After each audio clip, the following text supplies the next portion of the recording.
The Bowden Blitz ACC edition. I'm Joe Lisi, joined by former National Coach of the Year, Terry Bowden. Coach, week number 9 is upcoming and on the horizon. Great games on tap this coming weekend. We'll take a look at the updated odds entering week number 9. It's Georgia Tech as the team to beat, fresh off their victory last week on the road against Manny Diaz and the Duke Blue Devils, followed by Miami. The disappointing home loss to Louisville puts the Hurricanes at a plus 260 price. Virginia as hot as any team in the conference, followed by Louisville and SMU. Give me your thoughts just overall about where the ACC stands entering this weekend. Well, I think it's all botched up now that Miami has taken a fall. We thought they were probably going to be unbeatable in the conference the way they were playing, and then Louisville put an end to that. And so now we've got kind of, all right, who's going to stay hot, who's going to take a loss and come back and win, and who's going to against each other now. It's going to now get down to who can beat whom, because everybody's got to play somewhere else down the road. And at Georgia Tech, Louisville, UVA, they're right there, and SMU, they're all right there in the hunt, as well as Miami. I've asked you this before, and now that we've seen the emergence of SMU last week with their victory over Clemson, that was a rematch of last year's ACC championship. We've seen Jeff Brom and the Louisville Cardinals win that ball game last Friday night against Miami. Do you feel like it's just one team, whoever wins, potentially the ACC, or can this conference potentially get 2 or 3 teams in, depending upon if other conferences like the Big Ten or SEC beat up each other? Well, I've always felt the ACC could get 2 in. In fact, I don't know that the playoffs would be happy to everybody if a conference like the ACC didn't get a couple of teams. And I just think with all the parity, we're now having to say, yes, we thought it might happen, but it has happened. With the portal transfer and NILs, there's great parity in the conferences now, ACC and SEC. But I don't think you can get by without ACC getting at least 2 teams in the conference. I just don't know who those are. There's still about 8 teams with near 0 or 1 conference loss. Of course, when you talk about the playoffs, you're talking about their overall record if they don't win the conference. When you look at Georgia Tech right now, a dominating road win over Manny Diaz and the Duke Blue Devils, you've said it from the start of the year straight through week number 8 that Haynes King was a quarterback to be reckoned with, that potentially he could be a dark horse for the Heisman Trophy, especially if Brent Key and the Yellow Jackets win out and are an undefeated regular season team. Is there anybody else from a quarterback perspective? I know we saw Kevin Jennings step up. Obviously, Carson Beck, that disappointing road performance. Anybody else outside of potentially maybe Ty Simpson in the SEC and all the great quarterbacks that maybe could step up and make a Heisman Trophy campaign?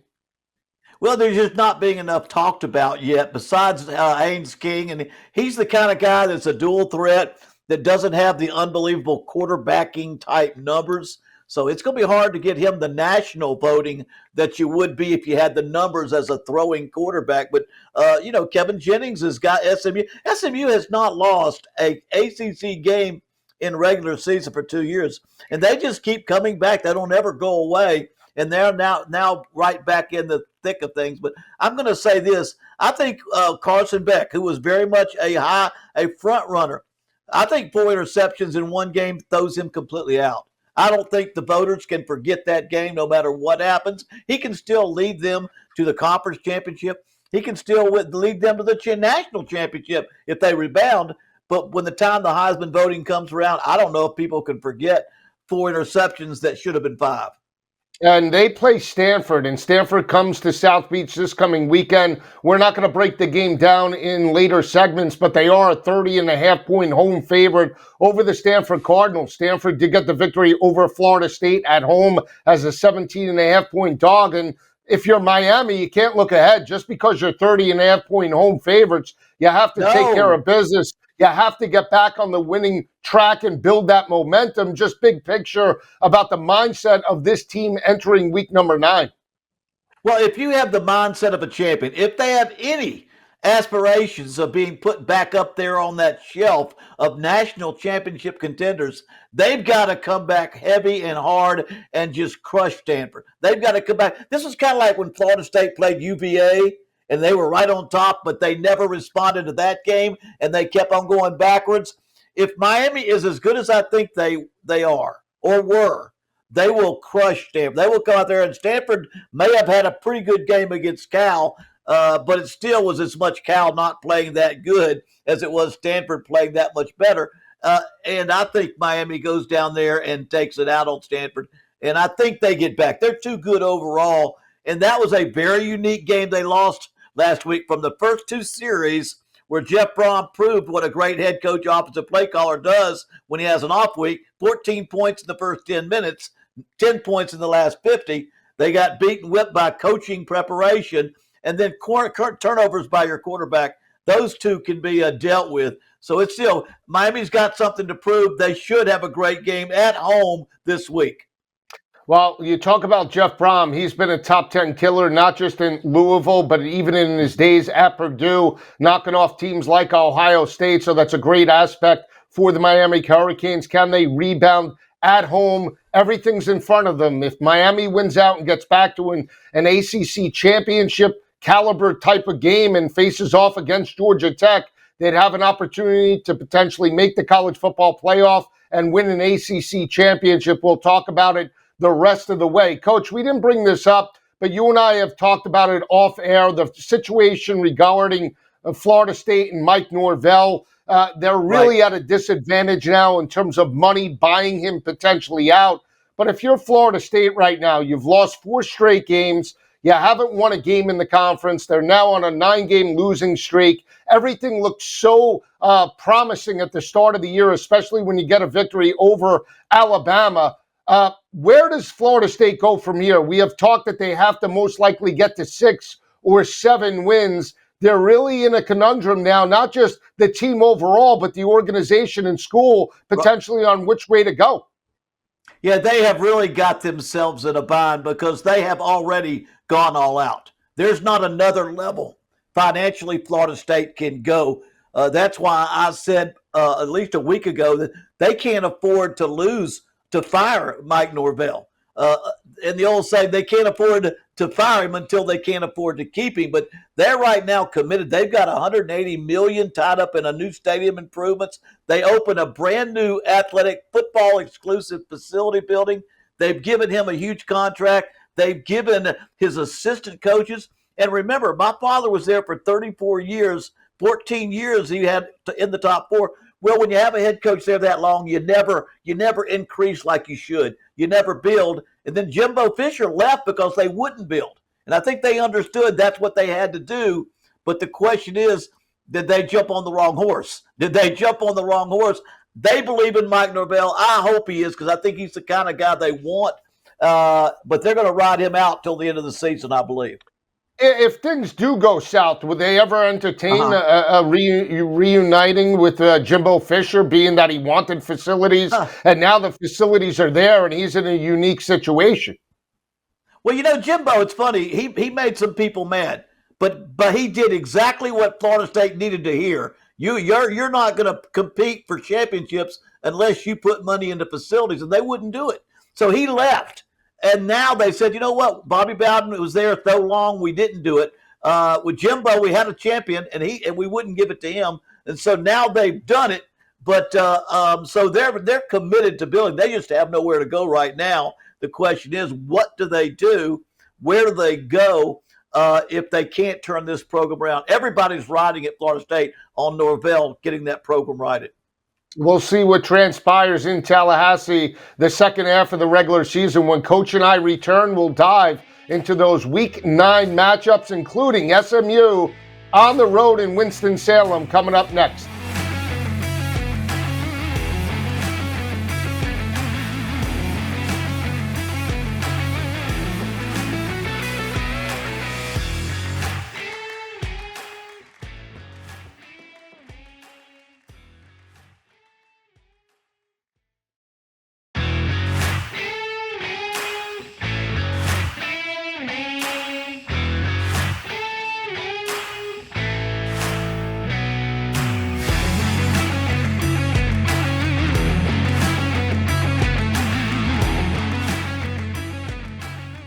Back on the Bowden Blitz, Joe Lisi and Coach Bowden diving into Week 9 in the ACC. We'll turn our attention to the early game in Winston-Salem. SMU, fresh off their upset win on the road in Death Valley last weekend against the Clemson Tigers, goes back on the road. Coach, they're opened up as only a 3.5-point road favorite. We're seeing 2.5s across multiple books right now. Total sets in at 54.5. Wake Forest over exceeding expectations in year number 1 with Dickard at the helm. They're 4-2 overall. They've had an extra week of preparation. How do you see this game playing out? Well, I'll tell you, I think that spread being so little is because of the great job they've done at Wake Forest. You know, they're doing a great job. They're moving, they're upward trending, just as is SMU. And they've become like a lot of the Midland teams, the middle of the conference teams are playing better, and they're sitting out there in contention for everything. And so at home, the way they are playing, I think it's going to be a tough match for SMU. Now, I do have SMU winning this game. SMU really has not lost a conference game in regular season for 2 years. And they are riding that quarterback. Kevin Jennings is playing very well. You know, he's kind of shifted his talents. He came in as a dual threat quarterback, but this year they're making him or getting him to perform as a pocket passer. He's only got 25 yards rushing for the year, but I want to say he's first in the conference in touchdown passes, tied for second, I believe, in total yardage. But he's doing a great job, and SMU just keeps moving along. So no matter that Wake Forest, yes, is playing well, but I do believe so is SMU. It's going to be a tight ball game, but I think they are playing well enough to go out there down to Winston-Salem and beat Wake Forest. I think it's intriguing when you think about SMU, you think about the coaching success of Rhett Lashley, their head coach. You think finesse, you think wide open offense, and they're averaging well over 30 points per game entering this ball game. But they have done it in back-to-back years on the defensive side of the ball. This is a front seven that enters this game with one of the best rush defenses in all of college football, holding opposing offenses to only 97 rushing yards per game, only 2.8 yards per carry. They held opponents in back-to-back weeks under 100 yards rushing, Coach. Coach, they held Clemson to only 35 yards on the ground. That is a dominant defensive effort. And when we talk big picture potentially going up, back into maybe a college football playoff appearance, you got to love the way this front seven is playing right now. Well, you know, Rhett Ashley is one of those offensive coordinators, and there are not many of them that understand the importance of building a great defense. And I think that's what he has done, because he has been known as an offensive head coach that's going to score points. But SMU, with the NIL and with their efforts, have put together a complete football team, both sides of the football. That's why, you know, his name doesn't come up much, but he's one of those coaches out there that is taking a team that's, I guess, considered not that primo job, that top 5 or 10 programs in America. He's done an incredible job down there. And just like Jeff Brom at Louisville, who is the winningest coach in the ACC over the last 30 years, here's the head coach at SMU, Rhett Lashley. He has not lost a conference game in the 2 years they've been in the conference. So he's done it because he's playing great defense and not just going out there and playing offensive football alone.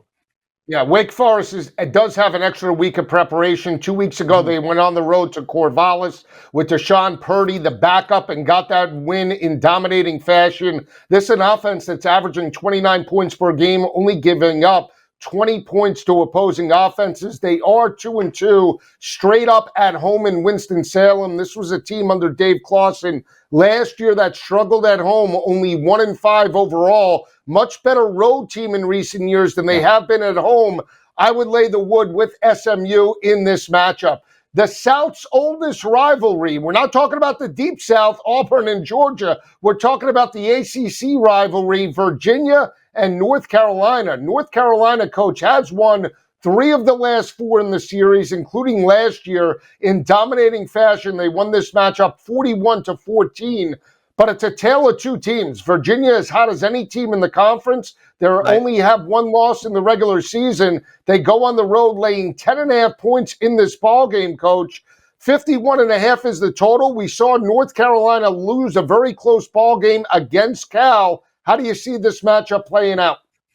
Yeah, I still think you've got two programs heading in different directions. You know, UVA has won 5 straight football games, and they've won the last three, two of them in overtime, the other on a late safety that meant the difference in the football game. So if this game is close, even if North Carolina does play well, and they played well last week, but lost because of their 3 turnovers, including the one on the goal line that cost them, UVA wins ball games at the end of the game, and they have not lost a fumble all year, which means they are great at protecting the ball. And I just want to add, I mean, their head coach Tony Ellett was the running back coach at Clemson when I was an analyst there a couple of years ago. And he doesn't fumble the ball, doesn't turn it over because he does a great job of teaching that. But really, we've got a UVA team heading in a positive direction. They're bowl eligible for the first time since Coach Elliott has been there, and they can see bigger things coming because they beat Louisville, which is the team that beat Miami. So I like UVA, and I'd like them to take them with the points. Well, when you look at the progression of Virginia, Chandler Morris, a great addition. He comes, by the way, at TCU in North Texas. Tony Elliott, plug-and-play type of quarterback. They lost Calandria to UNLV. Chandler Morris has completed 68% of his passes, over 1,600 passing yards, 11 touchdowns, only 4 interceptions. If he plays like that, especially in this road environment, Coach, Virginia should win this ball game.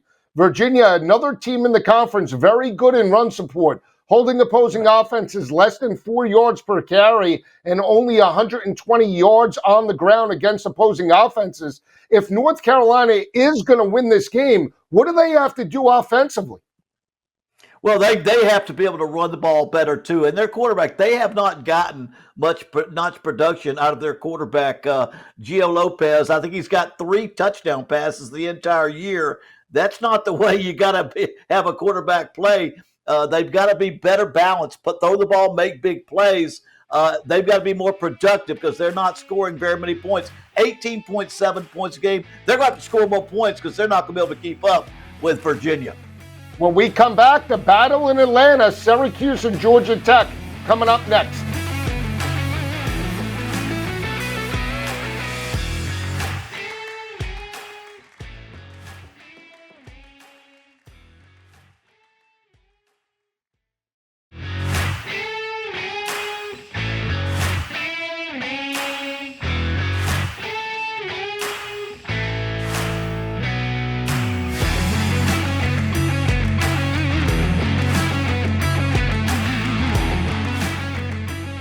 All right, back on the Bowden Blitz ACC edition. Joe Lisi and Coach Bowden breaking down week number 9 in the conference. The team to beat in the ACC is Georgia Tech. They get the victory on the road against Duke. They now come back home and face off against Fran Brown and Syracuse.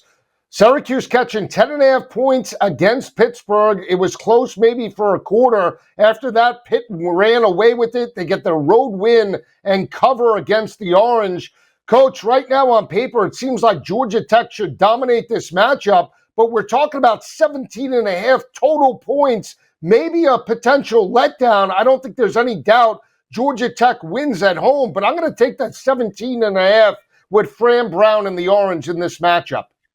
Well, you've got a lot more confidence in Ricky Collins than Fran Brown does. He pretty much he's at a loss for words. He says at the moment he's our quarterback. They have gone nowhere since he's become the starting quarterback, especially in their last 3 games. Now that 17.5, I'm not thrilled with that, but I just think the way Georgia Tech is playing, and I think Haynes King right now is on the way to possibly being the ACC Player of the Year. The way if he continues to play like he does, and I think Georgia Tech will be 11-0 going into that non-conference game against Georgia. But until Syracuse finds some answers at quarterback, they've done nothing. They've been outscored 99-34 in their last 3 conference games. Ricky Collins is just not the answer. You know, he kind of had it going when he first was up first of the season with Steve Angeli, but when he lost him for the year, they just haven't been able to find anything they can do offensively. No, you're right, and I agree with you. You know, Syracuse not as consistent with Collins at the helm. He looks at times like deer in the headlights. He certainly looked like that against Duke, making his first career start after the win, and he came in garbage time against Clemson. But when you just look at the breakdown last week, and maybe it was like a little bit of padding of stats, but Duke was able to throw for 373 yards on that Georgia Tech defense. What is the strength right now of Syracuse? It's certainly not running the football. They're only averaging 109 yards on the ground. This Syracuse offense is averaging 294 yards through the air. We talked about the game a couple of weeks ago against Virginia Tech, where Georgia Tech built an 18-0 first half lead. We saw Kyron Drones move the football through the air. So I think when we look at this matchup again, where could Syracuse have success? I think it is in the passing attack. Maybe they sustain drives, score early, and we're not talking about a 7 or a 10-point number. We are almost talking 3 touchdowns. With the fact that they've knocked off Duke in such a big game, I'm willing to take a shot with the points. Again, not going to be easy, but the fact that you're giving me 2 touchdowns, a field goal and a half, I'm willing to take a shot in that aspect. Here's the thing, and Ricky Collins has turned the ball over too much. He had 3 turnovers last week in their loss last week. Fran Brown has done a great job of developing quarterbacks. He knows how to put a passing game together. To answer your question, just don't turn the ball over. I don't think they can get beat by 70.5 if they just won't turn the ball over. But Ricky Collins has had a problem turning the ball over, and that's what's made Fran Brown so frustrating.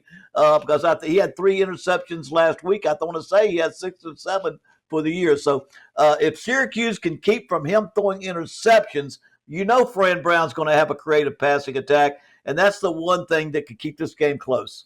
You know what I want to bring up before we go, Coach, is the situation in Pittsburgh. You and I had talked about the move going on from Eli Holstein to Mason Heinsteichel.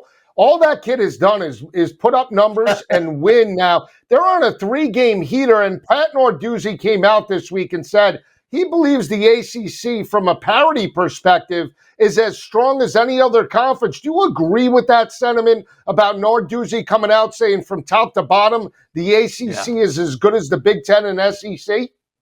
No, I think that's kind of self-serving. Now, I do agree that there's great parity in the ACC. There's great parity in the Big 12. Just look at the number of teams in all 4 of the top conferences with 0 or 1 conference loss. That's parity. But when you look at the SEC top to bottom or the top-heavy Big 10, I just can't say the ACC or even the Big 12 match up with the strength of football teams. But Pittsburgh is doing a great job. When you see Louisville knock off Miami, we thought they were unbeatable. Clemson is so far down right now that they can't get back in the hunt. There is great parity and great football, and Pittsburgh has done a great job. 5-2 overall. They have won 3 straight games. They now come back home to face off against Dave Doran and the NC State Wolfpack. Pitt right now instilled as a 6.5-point home favorite over the Wolfpack. Might be a little bit more difficult than people think. Coach and I will see you next week right here on the Bowden Blitz. For Coach Bowden, I'm Joe Lisi. Have a great weekend, everyone. Enjoy the games.